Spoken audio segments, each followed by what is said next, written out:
بسم الله الرحمن الرحيم. إن الحمد لله نحمده ونستعينه ونستغفره ونعوذ بالله من شرور أنفسنا ومن سيئات أعمالنا. من يهده الله فلا مضل له ومن يضلله فلا هادي له، وأشهد أن لا إله إلا الله وحده لا شريك له، وأشهد أن محمدا عبده ورسوله. أما بعد، بسم اللہ الرحمن الرحیم.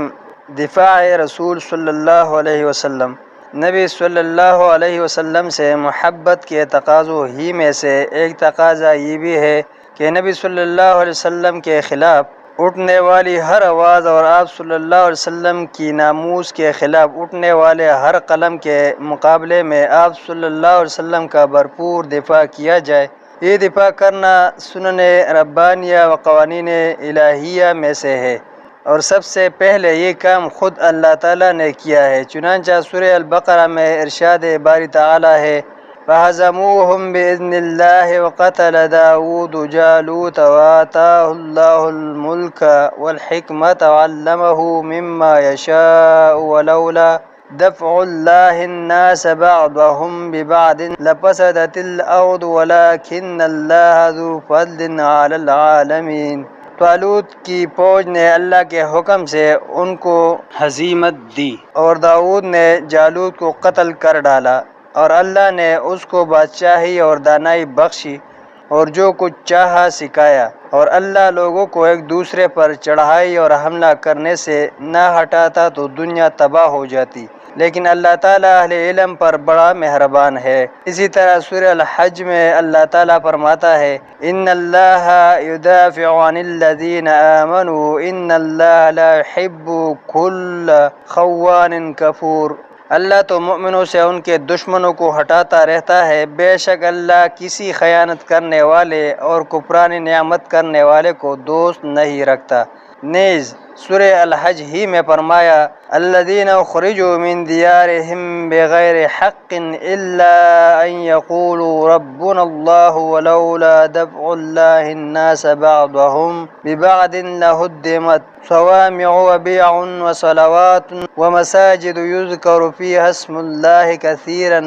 ولینصرن اللہ من ینصرہ ان اللہ لقوی عزیز. یہ وہ لوگ ہیں کہ اپنے گھروں سے ناحق نکال دیے گئے، ہاں یہ کہتے ہیں کہ ہمارا رب اللہ ہے، اور اگر اللہ لوگوں کو ایک دوسرے سے نہ ہٹاتا رہتا تو راہبوں کے خلوت خانے اور عیسائیوں کے گرجے اور یہودیوں کے عبادت خانے اور مسلمانوں کی مسجدیں جن میں اللہ کا بہت سا ذکر کیا جاتا ہے ویران ہو چکی ہوتے. اور جو شخص اللہ کی مدد کرتا ہے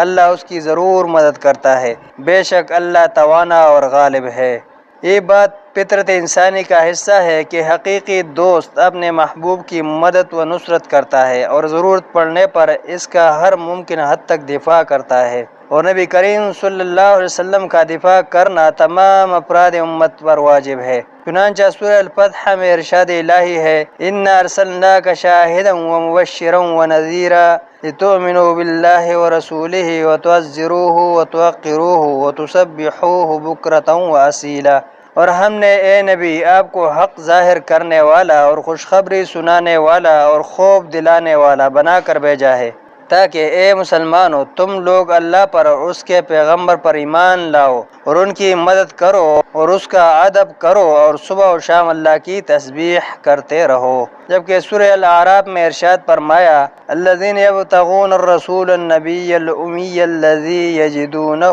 مکتوبا عندہم بالتوراۃ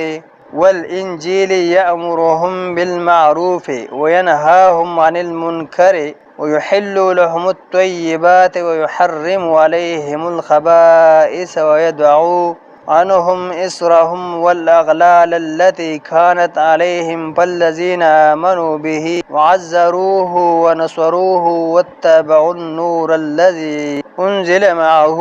أولئك هم المفلحون. وہ جو رسول صلی اللہ علیہ وسلم کی جو نبی امی ہے پیروی کرتے ہیں، جن کے اوصاف کو وہ اپنے ہاتھ تورات اور انجیل میں لکھا ہوا پاتے ہیں، وہ انہیں نیک کام کا حکم دیتے ہیں اور برے کام سے روکتے ہیں، اور پاک چیزوں کو ان کے لیے حلال کرتے ہیں اور ناپاک چیزوں کو ان پر حرام ٹھہراتے ہیں، اور ان پر سے بوجھ اور توق جو ان کے سر پر اور گلے میں تھے اتارتے ہیں۔ تو جو لوگ ان پر ایمان لائے اور ان کی رفاقت کی اور انہیں مدد دی، اور جو نور ان کے ساتھ نازل ہوا ہے اس کی پیروی کی، وہی مراد پانے والے ہیں۔ غزوہ تبوک میں جو اہل مدینہ بعض وجوہات کی بنا پر شریک جہاد نہ ہوئے تو انہیں تنبیہ کرتے ہوئے سورہ توبہ میں فرمایا: ما كان لأهل المدينة ومن حولهم من الأعراب أن يتخلفوا عن رسول الله ولا يرغبوا بأنفسهم عن نفسه ذلك بأنهم لا يصيبهم ظمأ ولا نصب ولا مخمصة في سبيل الله ولا يطؤون موطئا يغيظ الكفار ولا ينالون من عدو نيلا إلا كتب لهم به عمل صالح إن الله لا يضيع أجر المحسنين۔ اہل مدینہ کو اور جو ان کے آس پاس دیہاتی رہتے ہیں ان کو شایع نہ تھا کہ اللہ کے پیغمبر سے پیچھے رہ جائے، اور نہ یہ کہ اپنی جانوں کو ان کی جان سے زیادہ عزیز رکھے۔ یہ اس لیے نہیں کہ انہیں اللہ کی راہ میں جو تکلیف پہنچتی ہے، پیاس کی یا محنت کی یا بھوک کی، یا وہ ایسی جگہ چلتے ہیں کہ کافروں کو غصہ آئے یا دشمنوں سے کوئی چیز لیتے ہیں، تو ہر بات پر ان کے لیے نیک عمل لکھا جاتا ہے۔ کچھ شک نہیں کہ اللہ نیکوکاروں کا اجر ضائع نہیں کرتا۔ ان آیات سے معلوم ہوا کہ نبی صلی اللہ علیہ وسلم کا جانی دفاع ہر مسلمان پر فرض اور نبی صلی اللہ علیہ وسلم کا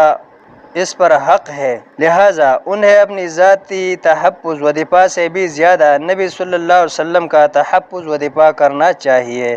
دفاع حدیث رسول صلی اللہ علیہ وسلم۔ دفاع رسول صلی اللہ علیہ وسلم ہی کی ایک صورت یہ بھی ہے کہ نبی صلی اللہ علیہ وسلم کی حدیث و سنت کا بھی دفاع کیا جائے اور ان کے خلاف پیدا کیے گئے اعتراضات و اشکالات کا بھی ازالہ کیا جائے، ان کا علمی طریقے سے مسکت و منہ توڑ جواب دیا جائے، جبکہ صحابہ کرام رضی اللہ عنہم سے لے کر آج تک کے تمام علماء حدیث نے تو اپنی تمام تر قوتوں کو تحفظ حدیث و دفاع سنت رسول صلی اللہ علیہ وسلم پر مرکوز کر رکھا ہے۔ تقبل اللہ مساعیہم۔ حدیث و سنت اور سیرت الرسول صلی اللہ علیہ وسلم کی خدمت کے لیے بعض ادارے بھی قائم کیے گئے ہیں، جن میں سے مدینہ منورہ میں اسلامک یونیورسٹی، جامعہ اسلامیہ سے ملحقہ ادارہ مرکز خدمت السنہ اور سیرت النبویہ